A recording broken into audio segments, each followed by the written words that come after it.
City India news Telugu. Welcome to city India news. Mahabubnagar జిల్లా కోయిలకొండ మండలం చంద్రాస్పల్లి గ్రామానికి చెందిన వడ్డే మల్కమ్మ, వడ్డే చంద్రయ్య అనే దంపతులు రుణమాఫీ అవ్వలేదని బ్యాంకు దగ్గరికి వెళ్లారు. వారి ఖాతా చెక్ చేసిన అధికారులు రుణమాఫీకి అర్హులు కారని చెప్పారు.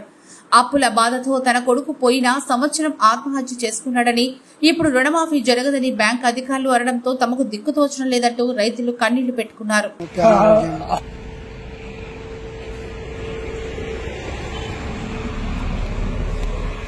కడుపులో బాధ ఉంది, అప్పుడే బాధ అయ్యి కూర్చొచ్చుకే చచ్చిపోయింది సార్. ఎవరు చెప్పకుండా మేడం? ఎవరికి చెప్పాలి? అప్పుల నుంచి ఇంటికాడ ల్యాండ్ కొట్టుకు వస్తే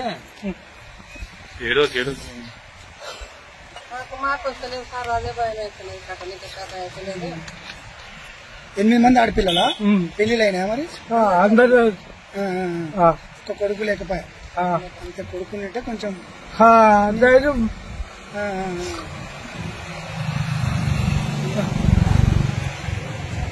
ఏం పేరు కొడుకు పేరు?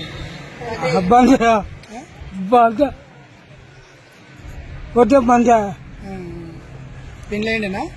పెళ్ళి అయింది. పిల్లలు పాప పుట్టింది. పాపకు గడ్డలు అయ్యి నెత్తిన చెడి ఫోటో చూస్తున్నారు.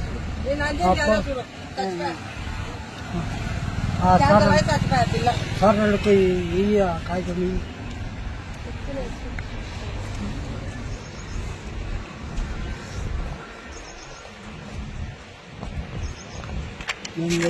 ఎక్కుతా లోపలికి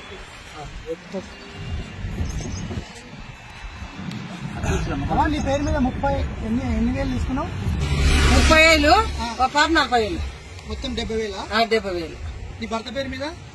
ఇక ఆ పేరు నాకు చేస్తలేదు సార్. ఇక నీ పేరు మీద తీసుకున్నా? నా పేరు మీద నేను తీసుకున్నా. మాపి కాలే? మాపి కాలే. కారట ఒక్కటే చూడు, అప్పుడు ఒక్కటే ఉండే, ఒకటే కారట